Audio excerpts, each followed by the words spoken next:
ദിവസവും അത്താഴത്തിന് മുൻപ് സമ്പൂർണ്ണ ജപമാല ചൊല്ലുന്ന സുദീർഘമായ ശീലമുണ്ടായിരുന്ന ഒരു യുവ സന്യാസിയെക്കുറിച്ച് വിശുദ്ധ ഫ്രാൻസിസ് പറയുന്നുണ്ട്. ഒരു ദിവസം എന്തോ ഒരു കാരണത്താൽ അദ്ദേഹത്തിന് ജപമാല ചൊല്ലുവാനായില്ല.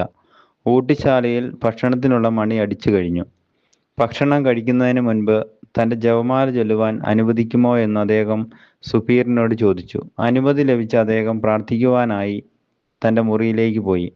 യുവസന്യാസിയെ ദീർഘനേരം കഴിഞ്ഞിട്ടും കാണാതായപ്പോൾ വിളിച്ചുകൊണ്ട് വരുവാൻ മറ്റൊരു സന്യാസിയെ സുപ്പീരിയർ പറഞ്ഞുവിട്ടു. 2 മാലാഖമാരോടൊപ്പം നിൽക്കുന്ന പരിശുദ്ധ മാതാവിൻ്റെ മുമ്പിൽ സ്വർഗീയ പ്രകാശത്തിൽ മുങ്ങിക്കുളിച്ചു നിൽക്കുന്ന സന്യാസിയെയാണ് അദ്ദേഹം കണ്ടത്. ഓരോ നന്മ നിറഞ്ഞ മറിയമേ ചൊല്ലുമ്പോഴും മനോഹരമായ റോസാപ്പൂക്കൾ നിർഗമിച്ചുകൊണ്ടിരുന്നു. മാലാഖമാർ അവ ഓരോന്നായി എടുത്ത് പരിശുദ്ധ മാതാവിൻ്റെ ശിരസിൽ വെച്ചുകൊണ്ടിരിക്കുകയും മാതാവ് പുഞ്ചിരിച്ചുകൊണ്ട് അവ സ്വീകരിക്കുകയും ചെയ്യുന്നു.